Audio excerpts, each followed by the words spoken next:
Hello दोस्तों, welcome YouTube channel biology with S bio sir. आज हम क्लास 10th का हिस्ट्री अर्थात इतिहास का लेसन नंबर 1 यूरोप में राष्ट्रवाद का संपूर्ण ऑब्जेक्टिव लेकर आए हैं, जो सभी परीक्षाओं के लिए बहुत ही महत्वपूर्ण है। तो चलिए हम प्रश्न को देखते हैं, और प्रश्न को स्टार्ट करने से पहले इस वीडियो को आप शुरू से अंत तक ज़रूर देखें और हमारे YouTube channel biology with S bio sir को सब्सक्राइब करें और बेल आइकन को दबाना ना भूलें। तो चलिए हम प्रश्न को देखते हैं। कहता है कि इटली तथा जर्मनी वर्तमान में किस महादेश के अंतर्गत आते हैं। इटली तथा जर्मनी वर्तमान में किस महादेश के अंतर्गत आते हैं? तो ये जो है आपका यूरोप महादेश के अंतर्गत। किसके महादेश के अंतर्गत? यूरोप महादेश के अंतर्गत। चलिए दूसरे प्रश्न की ओर हम देखते हैं। तो दूसरा आपका प्रश्न है कि फ्रांस में किस शासन वंश की पुनः स्थापना वियना कांग्रेस द्वारा की गई थी? फ्रांस में किस शासन वंश की पुनः स्थापना वियना कांग्रेस द्वारा किया गया था? तो ये था बुर्बो वंश के द्वारा। किसके द्वारा? बुर्बो वंश के द्वारा। चलिए तीसरे प्रश्न की ओर देखते हैं। तो तीसरा प्रश्न जो आपका कहता है कि मेजनी का संबंध किस संगठन से था? तो दोस्तों मेजनी का जो संबंध था वो कार्बोनारी नामक गुप्त संगठन से था, है ना। मेजनी का संबंध किस संगठन से था? तो कार्बोनारी से था। किससे था? कार्बोनारी से था। चौथा प्रश्न कहता है कि इटली एवं जर्मनी के एकीकरण के विरुद्ध निम्न में कौन था? इटली और जर्मनी के एकीकरण के विरुद्ध जो है कौन था? तो ये आपका ऑस्ट्रिया था। क्या था? ऑस्ट्रिया था। अगर इसकी हम राजधानी की बात करें दोस्तों, तो ऑस्ट्रिया की जो राजधानी है वो वियना है। कहाँ है बच्चों? वियना है। ऑस्ट्रिया की राजधानी कहाँ है? वियना है। चलिए आगे देखते हैं। नेक्स्ट कहता है कि कॉन्ट काबूर को विक्टर एमेनुअल ने किस पद पर नियुक्त किया? तो कॉन्ट काबूर को विक्टर एमेनुअल ने प्रधानमंत्री के पद पर नियुक्त किया। किस पद पर नियुक्त किया? प्रधानमंत्री के पद पर नियुक्त किया। अगला कहता है कि गैरीवाल्डी पेशे से क्या था? तो गैरीवाल्डी पेशे से नाविक था। चलिए आगे देखते हैं। कहता है जर्मन राइन राज्य का निर्माण किसने किया था? तो जर्मन राइन राज्य का जो निर्माण है वो नेपोलियन बोनापार्ट ने किया था। किसने किया था दोस्तों? नेपोलियन बोनापार्ट ने किया था। नेक्स्ट है, कहता है कि जालवेरिन एक संस्था थी। तो जालवेरिन जो एक संस्था थी व्यापारियों की थी। किसका था? व्यापारियों की थी। नेक्स्ट कहता है दोस्तों कि रक्त एवं लौह नीति का अवलंबन किसने किया था? रक्त एवं लौह नीति का जो अवलंबन है वो बिस्मार्क ने किया था। कौन किया था? बिस्मार्क ने किया था। इनका जो बिस्मार्क ने किया था। चलिए आगे देखते हैं। कहता है कि फ्रैंकफर्ट की संधि कब हुई थी? आपको बताना है कि फ्रैंकफर्ट की संधि कब हुई थी। तो फ्रैंकफर्ट की संधि जो है 1871 में हुआ था। कब हुआ था दोस्तों? 1871 ईस्वी में हुआ था। चलिए आगे देखते हैं। कहता है कि नेपल्स की क्रांति कब हुई? तो नेपल्स की क्रांति जो है 1821 ईस्वी में हुआ था। नेपल्स की क्रांति कब हुई? 1821 ईस्वी में। चलिए आगे देखते हैं। कहता है चार्टिस्ट आंदोलन कहाँ हुआ था? तो चार्टिस्ट आंदोलन जो है ये इंग्लैंड में हुआ था। कहाँ हुआ था दोस्तों? इंग्लैंड में। और दोस्तों आप लोग को बता दो कि ये चार्टिस्ट आंदोलन जो है वो कब हुआ था। तो ये जो कब हुआ था ये आपको कमेंट बॉक्स में कमेंट करना है कि चार्टिस्ट आंदोलन जो है चार्टिस्ट आंदोलन जो कि इंग्लैंड में हुआ था वो कब हुआ था, ये आपको बताना है कि चार्टिस्ट आंदोलन इंग्लैंड में हुआ था लेकिन कब हुआ था। नेक्स्ट कहता है कि यूनान को एक स्वतंत्र राष्ट्र घोषित किया गया था। कब? यूनान को एक स्वतंत्र राष्ट्र घोषित किया गया था। कब? तो ये जो है 1832 ईस्वी में। 1832 ईस्वी में यूनान को एक स्वतंत्र राष्ट्र घोषित किया गया था। नेक्स्ट कहता है कि कार्बोनारी संगठन किस वर्ष हुआ? कार्बोनारी संगठन किस वर्ष हुआ?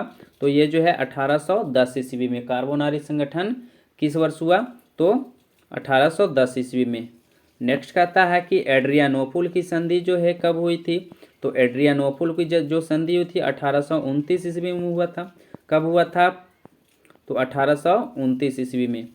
नेक्स्ट कहता है कि एड्रियानोपुल की जो संधि है किन दो देशों के बीच हुआ था। तो एड्रियानोपुल की संधि एक तुर्की और दूसरा रूस, यानी कि तुर्की और रूस के बीच हुआ था। और आपको बताना है और कि यूरोप का मरीज किसे कहा जाता है। आपको बताना है दोस्तों, कमेंट बॉक्स में कमेंट करना है कि यूरोप का जो मरीज है वो किसे कहा जाता है। यूरोप का मरीज किसे कहा जाता है, इसका आंसर आपको कमेंट बॉक्स में कमेंट करना है। चलिए आगे देखते हैं। कहता है कि सेडौन का युद्ध किसके किसके बीच हुआ था। तो सेडौन का जो युद्ध हुआ था वो फ्रांस और प्रसा के बीच हुआ था। किसके बीच हुआ था? फ्रांस और प्रसा के बीच हुआ था।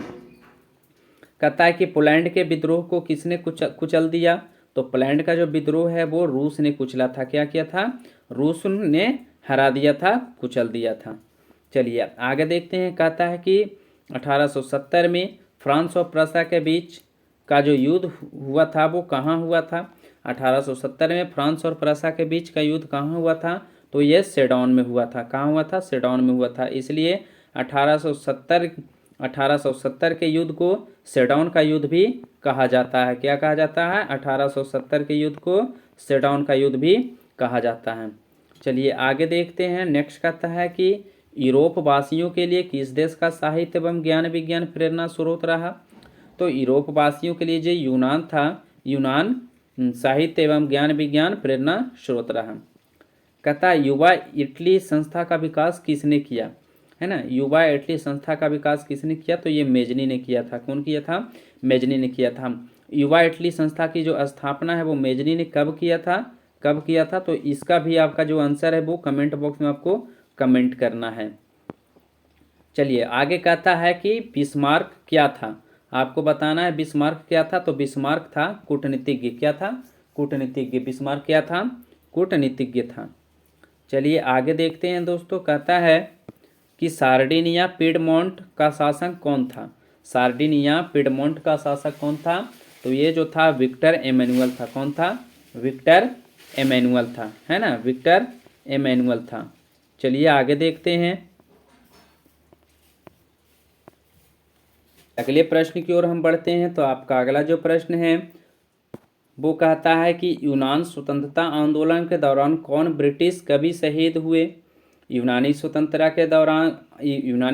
आंदोलन के दौरान कौन ब्रिटिश जो है कवि शहीद हुए थे। तो लॉर्ड वायरन। कौन? Lord Byron. चलिए आगे देखते हैं।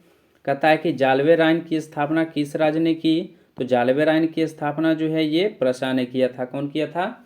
प्रसा ने किया था, है ना। और जालवे राइन की संस्था किसका था। तो व्यापारियों का था। किसका था बच्चों? व्यापारियों का था, है ना। व्यापारियों का था। चलिए आगे देखते हैं। कहता है कि हंगरी की भाषा क्या थी। तो हंगरी की भाषा मैग्यार थी। क्या थी? मैग्यार थी। चलिए आगे देखते हैं। कहता है यूनान के स्वतंत्रता संग्राम में किसकी पराजय हुई। तो यूनान के स्वतंत्रता संग्राम में तुर्की के पराजय हुई। किसकी पराजय हुई? तुर्की की पराजय हुई। नेक्स्ट कहता है कि मौरियान किस देश के राष्ट्रवाद की प्रतीक थी। तो मौरियान जो है वो फ्रांस राष्ट्रवाद की प्रतीक थी। किसका? फ्रांस का। कहता है कि यूरोप सभ्यता का पालन किसे कहा जाता है। तो यूरोपीय सभ्यता का जो पालन है यूनान को कहा जाता है। किसको कहा जाता है? यूनान को कहा जाता है। कहता है एक्ट ऑफ यूनियन किस वर्ष पारित हुआ। एक्ट ऑफ यूनियन जो है वो 1688 ईस्वी में पारित हुआ था। एक्ट ऑफ यूनियन कब हुआ था? 1688 ईस्वी में। अगला प्रश्न की ओर चलते हैं। तो ये कहता है कि 1789 की फ्रांसीसी क्रांति के समय वहाँ किस राजवंश का शासन था। तो वहाँ जो था बुर्बो वंश का था। किसका था? बुर्बो वंश का था। चलिए आगे देखते हैं। नेक्स्ट कहता है कि नेपोलियन संहिता किस वर्ष लागू की गई। तो नेपोलियन संहिता जो है 1804 ईस्वी में लागू किया गया था। अगला कहता है कि जर्मनी के एकीकरण के लिए बिस्मार्क ने कितने युद्ध किए। तो जर्मनी के एकीकरण के लिए बिस्मार्क ने 3 युद्ध किए। कितने युद्ध किए? 3 युद्ध किए। कहता है वियना कांग्रेस में कौन राष्ट्र सम्मिलित नहीं था। तो वियना कांग्रेस में जर्मनी शामिल नहीं था। जर्मनी शामिल नहीं था। चलिए आगे देखते हैं। अगला जो कहता है कि वियना कांग्रेस में पवित्र संघ की योजना किसने प्रस्तुत की। वियना कांग्रेस में पवित्र संघ की योजना किसने प्रस्तुत की? तो ये रूस ने किया था। किसने किया था? रूस ने किया था। नेक्स्ट कहता है कि यंग इटली की स्थापना संस्थापक कौन था? तो यंग इटली की स्थापना ये संस्थापक मेजनी था। कौन था? मेजनी था। चलिए आगे का देखते हैं। कहता है कि चार्ल्स फ्रांस के किस राजा ने कहा था कि अंग्रेजी राजा की भांति शासन करने की अपेक्षा लकड़ी काटना अधिक पसंद करूंगा। ये किसने कहा था?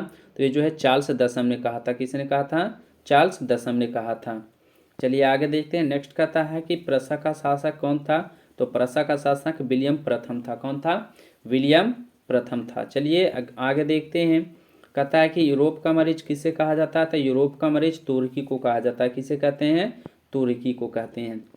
नेक्स्ट कहता है कि नेपोलियन ने जर्मनी में किस संघ की स्थापना की? तो राइन संघ। किस संघ की? राइन संघ, है ना। चलिए आगे देखते हैं। नेक्स्ट कहता है कि किस संधि द्वारा स्वतंत्र यूनान राष्ट्र की स्थापना हुई? किस संधि के द्वारा स्वतंत्र यूनान राष्ट्र की स्थापना हुई? तो ये जो है एड्रियानोपुल की संधि के द्वारा। किस संधि के द्वारा? एड्रियानोपुल संधि के द्वारा।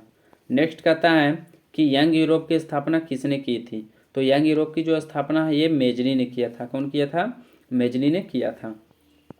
नेक्स्ट कहता है कि नव गुएल्फ आंदोलन कहाँ हुआ था? नव गुएल्फ आंदोलन जो है इटली में हुआ था। कहाँ हुआ था दोस्तों? इटली में हुआ था। नेक्स्ट आपका कहता है कि मेटरनिक कौन था? तो मेटरनिक जो था ऑस्ट्रिया का चांसलर था। कौन था? ऑस्ट्रिया के चांसलर था। चलिए आगे देखते हैं। कहता है कि कार्बोनारी की स्थापना किस वर्ष हुई? तो कार्बोनारी की स्थापना जो है 1810 ईस्वी में हुआ था। कब हुआ था? 1810 ईस्वी में। नेक्स्ट कहता क्या है कि 1830 की क्रांति के बाद फ्रांस में किस प्रकार की शासन स्थापित हुआ? तो ये जो है निरकुंस राजतंत्र। 1830 की क्रांति के बाद फ्रांस में निरकुंस राजतंत्र शासन स्थापित हुआ। नेक्स्ट कहता है कि लाल कुर्ती नामक संस्था का गठन किसने किया था? तो लाल कुर्ती नामक संस्था का गठन जो है गैरीबाल्डी ने किया था, है ना। कौन किया था? गैरीबाल्डी ने किया था। नेक्स्ट क्या कहता है? कहता है कि राष्ट्रवाद की अवधारणा का जन्म किस घटना से माना जाता है? तो राष्ट्रवाद की अवधारणा का जो जन्म है वो पुनः जागरण से माना जाता है ना। पुनः जागरण से माना जाता है। नेक्स्ट कहता है आपका कि रक्त और लौह नीति किसने अपनाई? तो रक्त एवं लौह नीति जो है वो बिस्मार्क ने अपनाई थी। किसने अपनाई थी? बिस्मार्क ने अपनाई थी। चलिए आगे देखते हैं। नेक्स्ट कहता है कि किस युद्ध के बाद जर्मनी का एकीकरण पूरा हुआ? तो ये सेडौन के युद्ध के बाद। सेडौन के युद्ध के बाद जो है जर्मनी का एकीकरण पूरा हुआ था। चलिए आगे देखते हैं। नेक्स्ट कहता है कि किस संधि के द्वारा जर्मनी का एकीकरण हुआ? किस संधि के द्वारा जर्मनी का एकीकरण हुआ? तो ये जो है फ्रैंकफर्ट की संधि के द्वारा। फ्रैंकफर्ट की संधि के द्वारा जर्मनी का एकीकरण हुआ था। चलिए आगे देखते हैं। तो आपका ये अगला जो प्रश्न है वो कहता है कि जर्मनी एवं इटली के एकीकरण के समय फ्रांस का शासक कौन था? जर्मनी एवं इटली के एकीकरण के समय फ्रांस का शासक कौन था? तो नेपोलियन III था। कौन था? नेपोलियन III था।